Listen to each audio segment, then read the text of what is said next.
Markapuram press club లో మార్కాపురం జిల్లా వెలిగొండ ప్రాజెక్టుపై రౌండ్ టేబుల్ సమావేశం నిర్వహించారు. త్వరగా మార్కాపురం జిల్లా ఏర్పాటు అంశం వెలిగొండ ప్రాజెక్టు పనుల గురించి ప్రభుత్వం దృష్టికి తీసుకువెళ్తామని సాధనా సమితి సభ్యులు చెప్పారు. అదేవిధంగా నిర్వాసితులకు R&R ప్యాకేజీ వంటి అంశాలను పశ్చిమ ప్రకాశం ఎమ్మెల్యేల ద్వారా Andhra Pradesh CM Nara Chandrababu Naidu, deputy CM Pawan Kalyan దృష్టికి తీసుకువెళ్తామని తెలిపారు.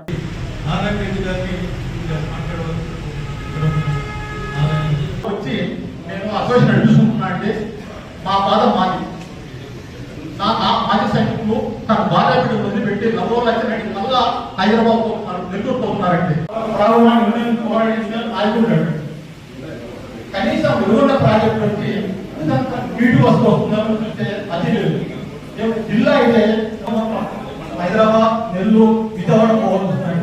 ఎంతమంది నాయకులకు పోయిన 2 సంవత్సరాలు మీటింగ్ పెట్టినప్పుడు విన్నవించుకున్నాం. మాజీ సైనికులు 12 మంది ఉన్నాం సార్. ఈ దుఃఖపూరితమైన వ్యవహారాన్ని నిలిపిపోయింది. రీసెటిల్మెంట్ కోసం బిడ్డలు వదిలిపెట్టి మళ్ళా విజయవాడ, హైదరాబాద్ పోవాల్సి వస్తున్నారు.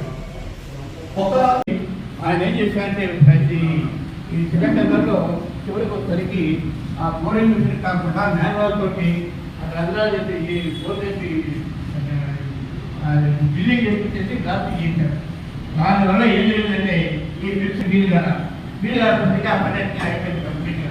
ఇప్పుడు నీళ్ళు వచ్చి పడితే నీకు వదిలితే ఆ నీళ్ళతో ముందుకు వస్తే లోపలికి ఇక్కడ చేయవలసిన పరిస్థితి అక్కడ జరిగింది. ఆ తర్వాత రెండోది ఏం చేశారంటే ఆయన ఈ రెండో తలాడు నుంచి మొదటి తలాడేకి రంధ్రాలు కొట్టాడు. కన్నె బెడ్ ద్వారా బయటకు రావాల్సిన మట్టిని ఈ